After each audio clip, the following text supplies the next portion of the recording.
अगली वो खबर है जो पिछले कई दिनों से सोशल मीडिया पर ट्रेंड कर रही है। हम बात करें social media influencer Sharmishta Panoli की, जिन्हें कोलकाता पुलिस ने गिरफ्तार कर लिया था। अब आखिरकार शर्मिष्ठा पनोली को इस गिरफ्तारी से राहत मिलने वाली है। पूरी खबर इस रिपोर्ट में देखिए।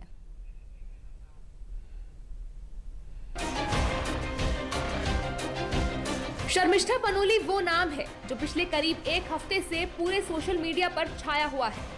पूरे सोशल मीडिया पर शर्मिष्ठा पनोली के लिए न्याय की मुहिम चली। शर्मिष्ठा को लेकर देश में एक लंबी बहस हुई। 6 दिनों का इंतजार और करीब 144 घंटों के बाद इस बहस ने अब अपना रंग बिखेरा है। कोलकाता पुलिस की हिरासत में रही social media influencer Sharmishta Panoli अब आजाद होने वाली है।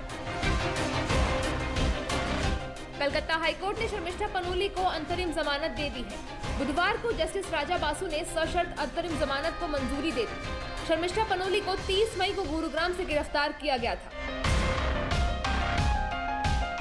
शर्मिष्ठा पनोली पर आरोप है कि ऑपरेशन सिंदूर के समय बनाए गए एक वीडियो में कथित तौर पर सांप्रदायिक टिप्पणियां की थी। न सिर्फ जिससे धार्मिक भावनाएं आहत हुई हैं, बल्कि समाज में अशांति फैलाने की आशंका भी पैदा हुई है। अब इन आरोपों पर शर्मिष्ठा के वकील डीपी सिंह ने उन्हें जमानत मिलने के बाद जवाब दिया है। देखिए, ये देश में अभी गलत चल रहा है कि आप अरेस्ट कर लेते हैं बच्चों, स्टूडेंट्स को। कोई ये रियलाइज नहीं कर रहा है कि स्टूडेंट्स जो हैं उनका एक्सपोजर बहुत अलग अलग डिफरेंट है, तो वो जो देखते हैं वो बोलते हैं।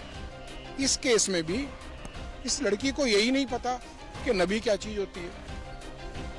उसको पता है कि मोहम्मद खुदा है, नबी भी खुदा है, ये उसको पता ही नहीं।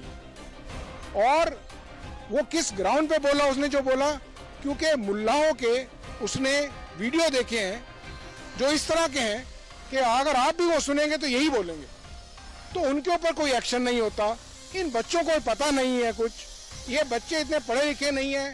हिंदुस्तान और पाकिस्तान की लड़ाई चल रही है, वो अपना हिंदुस्तान को डिफेंड कर रहे हैं। उसमें कभी कभी एक वो 5-10 सेकंड का अगर वो निकाल दो तो उसमें कुछ गलत होना का।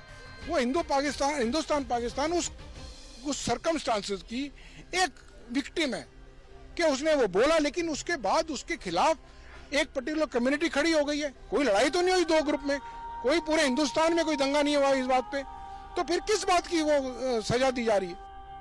शर्मिष्ठा पनोली के केस ने पूरे देश में एक नई बहस को जन्म दे दिया था। इसको लेकर देश भर में सियासी तनाव भी पैदा हो गया था। ममता सरकार को कटघरे में खड़ा किया गया, लेकिन आखिरकार अब शर्मिष्ठा पनोली को जमानत मिल गई है।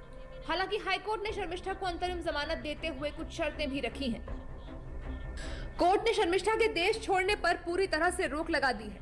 कोर्ट ने कहा कि शर्मिष्ठा बिना मुख्य न्यायिक मजिस्ट्रेट की अनुमति के बिना देश से बाहर नहीं जा सकती। कोर्ट ने यह भी कहा कि शर्मिष्ठा को 10,000 रुपए की जमानत राशि जमा करनी होगी। कलकत्ता हाईकोर्ट ने कोलकाता पुलिस के लिए भी निर्देश जारी किया है। शर्मिष्ठा ने गिरफ्तारी से पहले सुरक्षा को लेकर शिकायत दर्ज कराई थी।